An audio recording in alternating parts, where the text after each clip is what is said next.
நம்ம பாரத தேசத்தோட கலாச்சாரம், பாரம்பரியம், பண்பாட்டை பிரதிபலிக்கும் நம்ம பூமி நம்ம சாமி சேனலுக்கு உங்களை அன்போடு வரவேற்கிறோம்.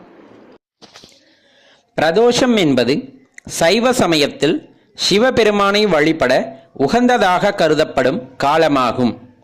பிரதோஷத்திற்காக கூறப்படும் புராண கதையில் அமிர்தத்திற்காக தேவர்களும் அசுரர்களும் பார்க்கடலை கடையும் பொழுது ஆழகாலம் எனும் விஷம் வெளிப்பட்டது. அதற்கு அஞ்சிய தேவர்களும் அசுரர்களும் சிவபெருமான் தங்களை காக்கும்படி வேண்டினர். அவர்களுக்காக சிவபெருமான் ஆழகால விஷத்தினை உண்டார்.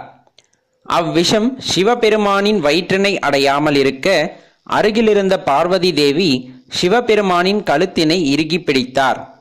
இதனால் ஆழகாலம் சிவபெருமானின் கழுத்தினை நீளமாக மாற்றிவிட்டது.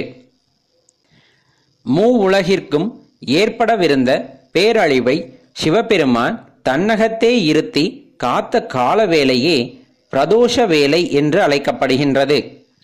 வளர்பிறை பிரதோஷம், தேய்பிறை பிரதோஷம் என மாதம் இருமுறை பிரதோஷம் வரும்.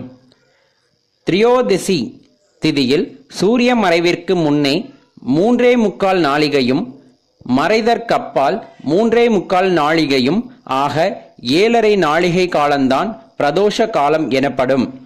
குறிப்பாக 4:30 மணி முதல் 7 மணி வரை உள்ள காலமே பிரதோஷ காலமாகும். சனிக்கிழமை நாளில் வரும் பிரதோஷம் மிகவும் சிறந்ததாக கருதப்படுகின்றது.